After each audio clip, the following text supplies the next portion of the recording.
বিরিয়ানি খাইছি একবার, মুড়ি খাইছি একবার, ফল খাইছি একবার, ভাত খাইছি একবার, এটা নিয়ে 4.5 বার। একটু রুচি নাই।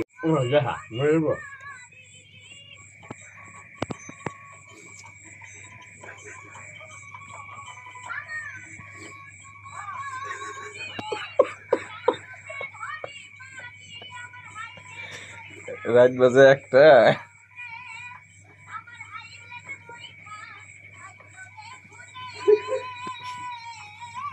হাই গাইস, এক বল ভাত নিয়ে বলছি দুইজনে, আজকে রাতে খাবো। রাত কয়টা বাজে কবি না? গাইস 12টা বেজে গেছে, খাওয়াটা খুব জোশ হইতাছে। তো সন্ধ্যা থেকে কবার কিছু কবি না? বিরিয়ানি খাইছি একবার, মুড়ি খাইছি একবার, ফল খাইছি একবার, ভাত খাইছি